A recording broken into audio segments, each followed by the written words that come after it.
गरमागरम जाळीदार रव्याचा उत्तप्पा. आता उत्तप्पा म्हणजे काय? सोप्या भाषेत सांगायचं झालं तर हा आपला देशी चविष्ट पॅनकेक आहे, जो काही मिनिटांमध्ये तयार होतो, खायला तर अप्रतिमच लागतो. आणि दिवसाची सुरुवात करण्यासाठी यापेक्षा चांगलं काही असूच शकत नाही. मग वाट कसली बघायची? चला लगेच तयारीला लागूया. सगळ्यात आधी हे बघूया की यासाठी आपल्याला काय काय साहित्य लागणार आहे. आणि सगळ्यात चांगली गोष्ट म्हणजे हे सगळं आपल्या स्वयंपाकघरात अगदी सहज सापडेल. तर सगळ्यात आधी साहित्य बघूया. आपल्याला लागेल 1 कप बारीक रवा आणि बरोबर तितकंच म्हणजे 1 कप दही. पण एक गोष्ट लक्षात ठेवा, दही ताजं हवं, आंबट नको. मग लागेल थोडंसं पाणी, जे आपण गरजेनुसार वापरणार आहोत. त्यासोबतच एक मध्यम कांदा, एक टोमॅटो आणि एक हिरवी मिरची, सगळं एकदम बारीक चिरलेलं. फ्रेशनेससाठी भरपूर कोथिंबीर आणि हो, चवीनुसार मीठ. आता येतो आपला सिक्रेट इन्ग्रेडियंट, अर्धा चमचा फ्रूट सॉल्ट म्हणजे इनो. आणि शेवटी भाजण्यासाठी तेल किंवा तूप.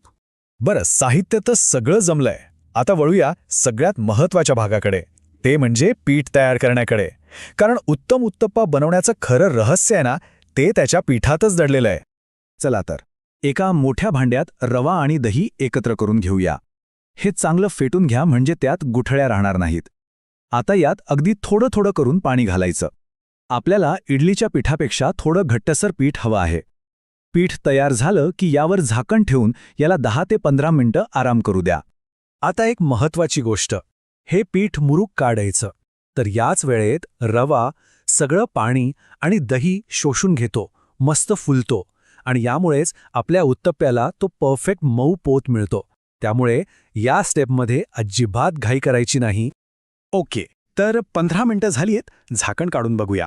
बघा, रवा कसा छान फुलून आलाय. आता वेळ आहे यात चव आणायची. चला, घालूया बारीक चिरलेला कांदा, टोमॅटो, हिरवी मिरची आणि कोथिंबीर. सोबतच चवीनुसार मीठ. हे सगळं व्यवस्थित एकत्र करून घेऊया. आणि आता येतो सगळ्यात महत्त्वाचा भाग, इनो किंवा फ्रूट सॉल्ट. आपल्याला पीठ तव्यावर घालण्याच्या अगदी काही क्षण आधी घालायचं आहे. आणि घातल्यावर फक्त हलक्या हाताने मिक्स करायचं, अजिबात जास्त फेटायचं नाही. तर हा फ्रूट सॉल्ट का वापरायचा? याने काय होतं की पिठामध्ये छोटे छोटे हवेचे बुडबुडे तयार होतात.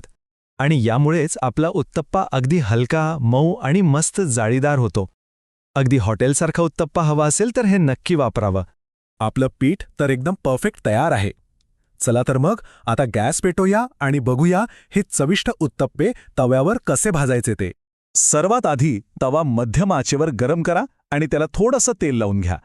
आता एक डावभर पीठ घ्या आणि तव्याच्या मध्यभागी ओतून हलक्या हाताने जाडसर पसरवा. डोशासारखं पातळ करायचं नाहीये. आता कडेने थोडं तेल सोडा, म्हणजे तो छान कुरकुरीत होईल. यावर झाकण ठेवून 2-3 मिनिटं वाट बघा.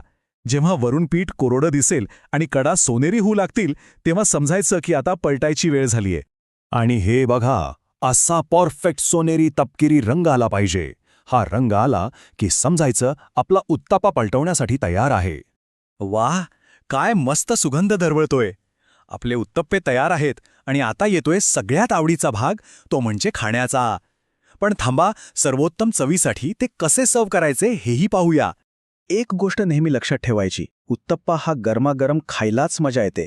तो जसा तव्यावरून ताटात येईल तसाच खायला घेतला तर त्याची चव अगदी दुप्पट लागते. हा गरमागरम उत्तप्पा थंडगार नारळाच्या चटणीसोबत तर अप्रतिमच लागतो. किंवा तिखट आंबट पुदिन्याच्या चटणीसोबत किंवा गरमागरम सांबारसोबतही याचा आस्वाद घेता येतो. प्रत्येक कॉम्बिनेशनची चव एकदम वेगळी आणि भन्नाट लागते.